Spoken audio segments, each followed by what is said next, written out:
Hoy tenemos un video diferente. Voy a tratar de decirles cuáles son las herramientas básicas que necesitamos para montar un taller de herrería, o por lo menos las que para mí fueron mis herramientas básicas, y con eso, a partir de eso, pude crecer y montar el taller que tengo ahora, que es mucho más grande, mucho más completo. Pero son herramientas que sigo usando al día de hoy. En algunos casos las fui reemplazando porque se rompieron o quedaron viejas, pero son herramientas que uso todo el tiempo, están siempre a mano en el taller y que son las primeras que yo compraría si tuviera que volver a armarme este taller. Así que bueno, lo primero que vamos a hacer para empezar es, para tratar de organizar cómo les voy a contar esto, me voy a remitir a una frase esta que ya he dicho alguna vez, que es que todos los oficios, o la mayoría de los oficios, se pueden reducir en tres operaciones básicas, que son medir, cortar y unir. Si hablamos de trabajar cuero, de trabajar chapa, de trabajar madera, de trabajar hierro, de trabajar casi cualquier tipo de materiales y terminar en un producto, siempre vamos a tener esas operaciones, que son medir, cortar y unir.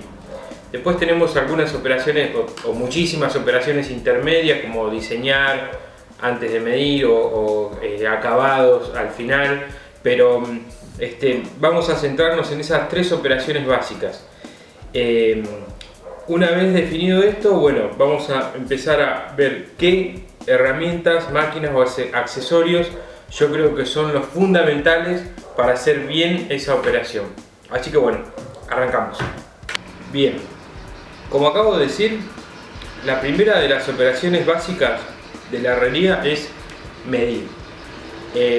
¿Esto qué quiere decir? Recibimos el material, tenemos un diseño y tenemos que empezar a medir, a seccionar las piezas para después cortar. Para eso vamos a usar como primera herramienta, y básica y fundamental hasta para hacer los cortes gruesos, son los metros. Yo tengo dos siempre en el taller. Que es un poco más grande, más de batalla, que está roto, cascoteado por todos lados, tiene un arnés un mosquetón, para poner en la cintura o enganchar o colgar en algunos lugares. Este está colgado en el tablero, y si no, anda dando vueltas por todos lados del taller. Y después tengo uno de bolsillo, que es este. Lo uso muchísimo, a veces lo uso hasta más que pero es muy práctico tener uno de estos. Por ejemplo, cuando voy a comprar materiales, cuando voy a Easy o cuando voy a lugares de ese tipo, me lo llevo siempre en el bolsillo, súper chiquitito, súper práctico, de acero inoxidable. Así que bueno, metros por un lado.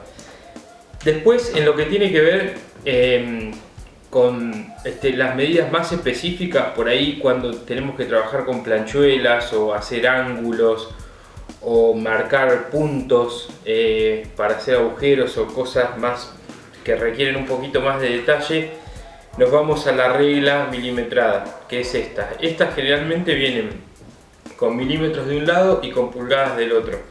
Las pulgadas yo las uso mucho cuando trabajo con madera, porque las maderas se compran por pulgadas, por pie cuadrado, digamos, pero los cálculos siempre se hacen por pulgadas.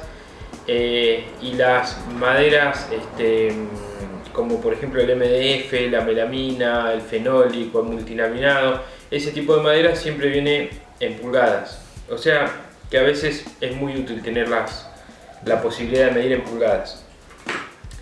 Dicho esto, ¿para qué se usan también las pulgadas? Acá en Argentina los hierros, según el tipo de hierro que sea, se mide en pulgadas o en milímetros. Todo lo que es caño y tubos se mide en milímetros. Entonces tenemos 15 por 15, 20 por 20, 30 por 30, que son los milímetros, la medida exterior de un caño cuadrado o un caño redondo o un caño rectangular.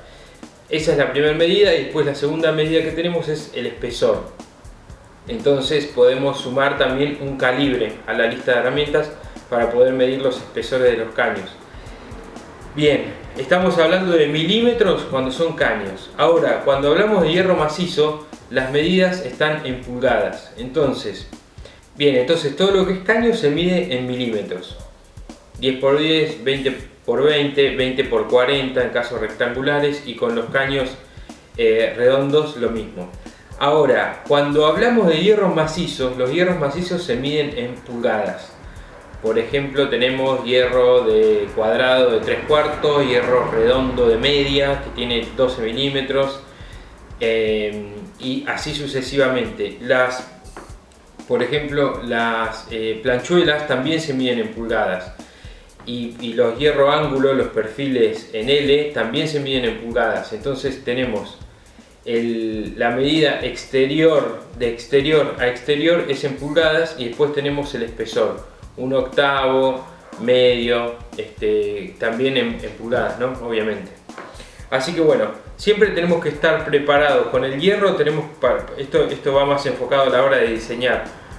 Cuando hablamos de caños, tenemos que pensar, nuestra mente tiene que estar seteada en milímetros o centímetros. Y cuando hablamos de hierro macizo, tenemos que setearnos en pulgadas. Así que bueno, siempre es muy útil esta regla: de un lado milímetros, del otro lado pulgadas, y los metros también, milímetros y pulgadas. Bien, siguiendo con esto de medir, también lo que vamos a usar son escuadras. El calibre, ya dijimos, y escuadras. Esta fue la primera escuadra que tuve yo. Con esta empecé a trabajar y con esta me armé en mi taller. Esta escuadra tendría que hacer un video específico de esta escuadra porque tiene millones de funcionalidades. Es muy útil, es muy duradera, es para darle caña, es para darle masa en el taller.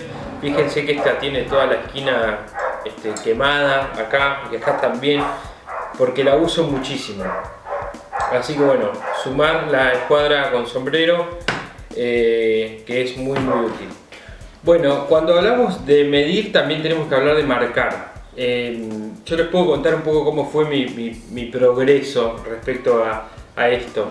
Yo empecé a marcar, generalmente marcaba con tiza o con una hoja de sierra, la cortaba, le sacaba filo y tenía como una especie de cuchillito de marcador, y usaba muchísimo eso. Después de eso pasé a usar el Sharpie, que son estos fibrones indelebles. Ahora uso Marcal, pero son muy útiles. La verdad es que marcan perfectamente bien, y son muy útiles. A medida que el taller creció, pude empezar a usar materiales un poco mejores. A medida que el taller crecía, que tenía mejores trabajos, mejores clientes, pude crecer, digamos, y así es que tuve acceso a Marcal, que son estos marcadores. En este caso este portaminas de soldador se llama, que trae unas minas plateadas que son espectaculares para marcar metal, y además se ven a través de la máscara cuando estamos soldando. Así que bueno, son muy buenas, mejoran mucho el proceso de trabajo y por lo tanto reducen el tiempo de trabajo, mejoran la producción, digamos. Son herramientas profesionales, pero no tienen nada de malo empezar con la tiza o con el liquid paper o con el Sharpie o con el marcador indeleble. Simplemente que uno, a medida que va creciendo y que va trabajando cada vez más, trata de crecer, y crecer también es comprar herramientas mejores. Pero bueno, con eso ya vimos todo lo que es la primer parte de la herrería, que es medir y marcar. Así que ahora vamos a empezar a hablar sobre cortar.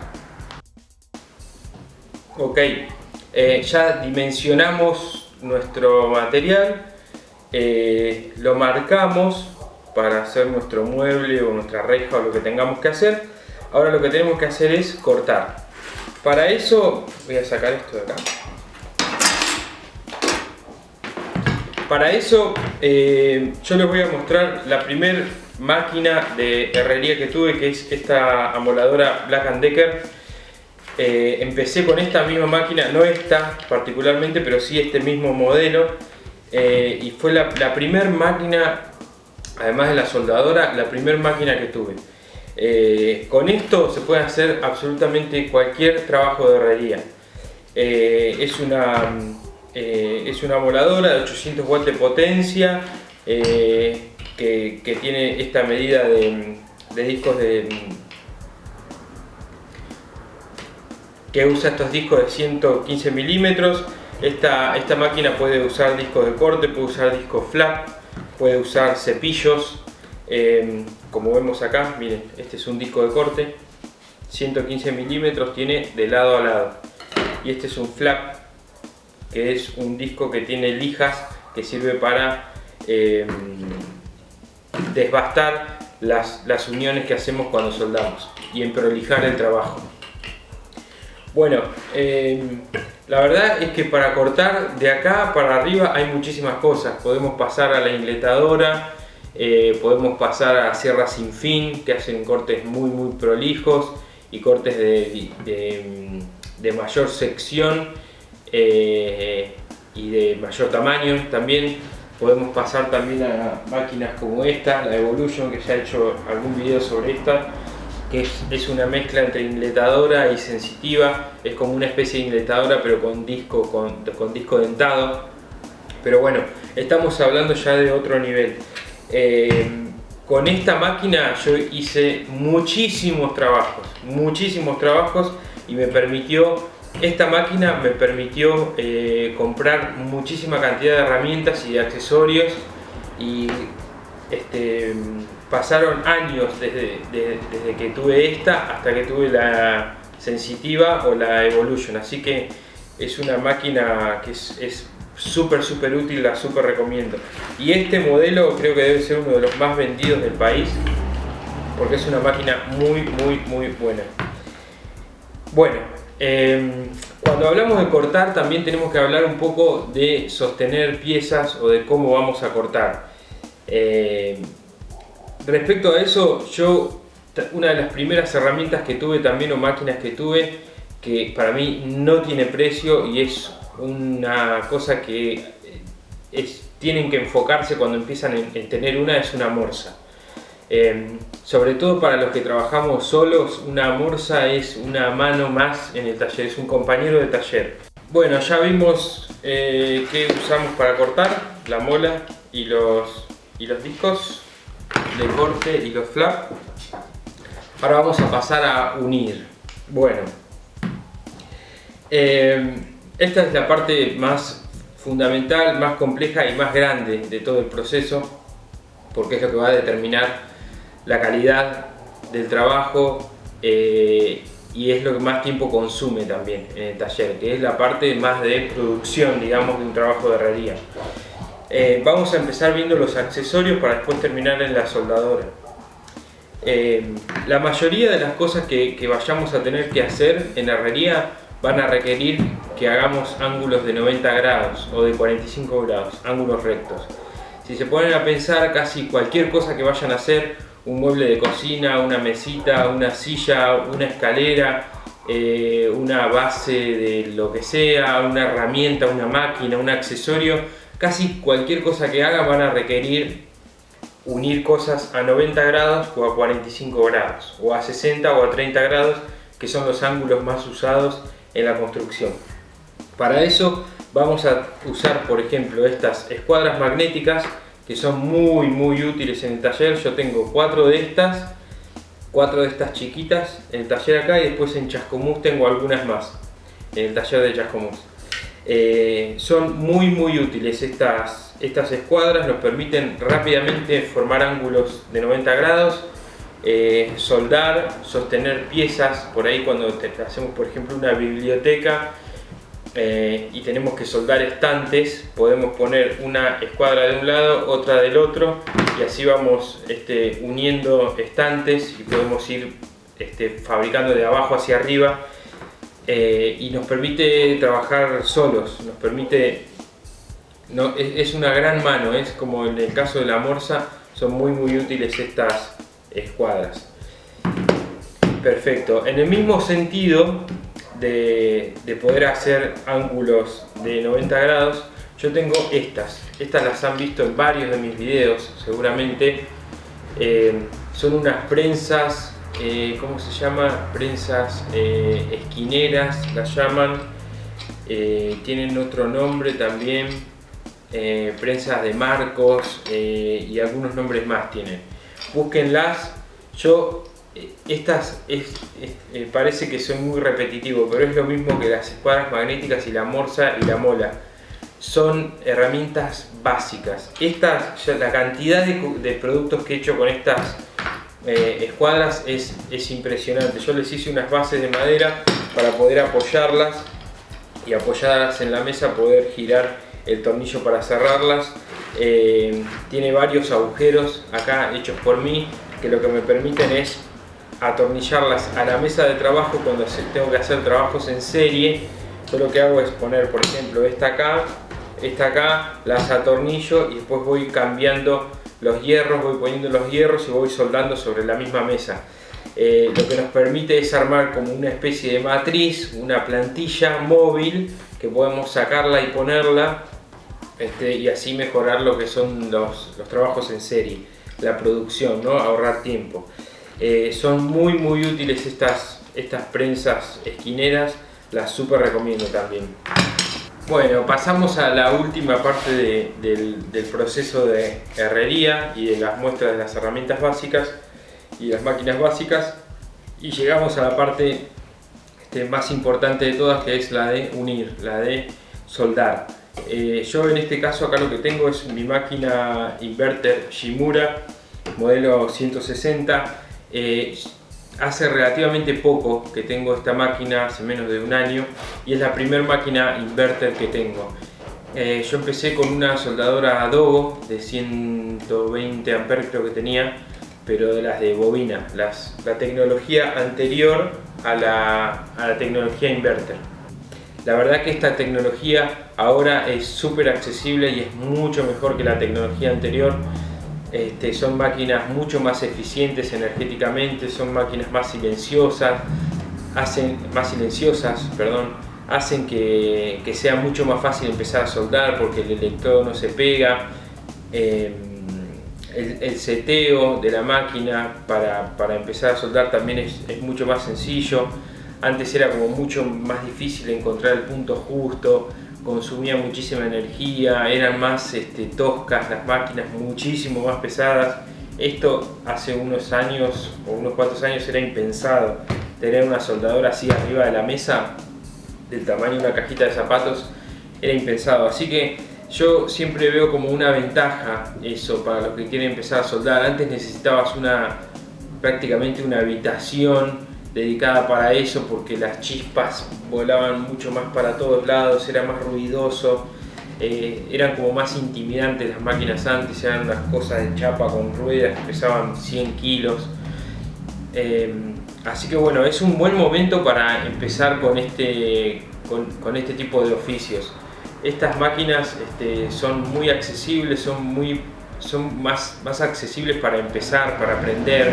Así que bueno, respecto a eso, respecto a este tipo de máquinas, casi cualquier modelo que puedan comprar para empezar va a estar bien.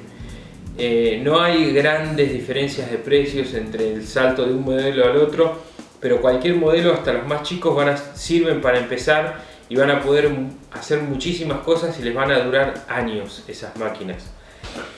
Bueno, son máquinas que no requieren prácticamente ningún seteo previo. Ponemos el electrodo el portaelectrodo en positivo y empezamos a probar. Mi recomendación siempre es practicar. Hay muchísimas preguntas me hacen de cómo setear la máquina.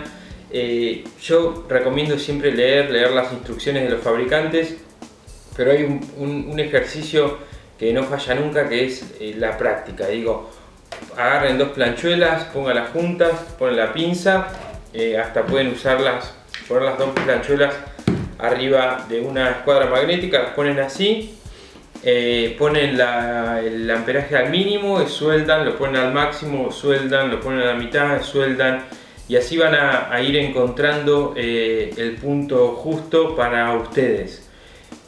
Además de leer el manual de instrucciones que viene con la máquina y tratar de formarse lo más posible leyendo teoría, ¿no? pero hay algunas cuestiones que tienen que ver con el uso propio, con la velocidad a la que uno quiere soldar, con el tipo de material, con el pulso que uno tenga, y todas esas cosas las da la práctica. Así que el consejo es practicar, practicar, practicar, cortar pedacitos de hierro, ponerlos acá sobre la escuadra magnética y practicar, meterle horas de vuelo.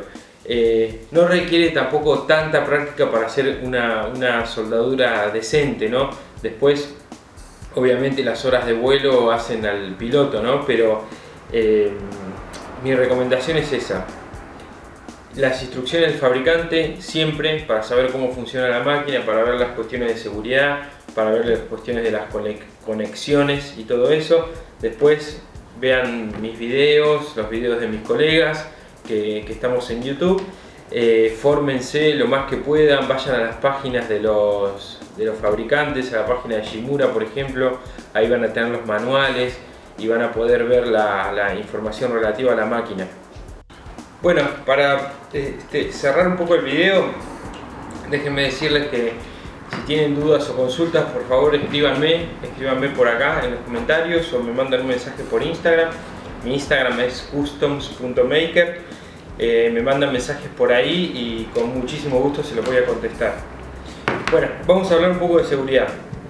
Para usar la moladora esta, siempre los anteojos. Yo ya hablé en otros videos sobre estas cuestiones de los elementos de protección personal, pero no me canso de decir sobre todo los anteojos que siempre los tienen que usar.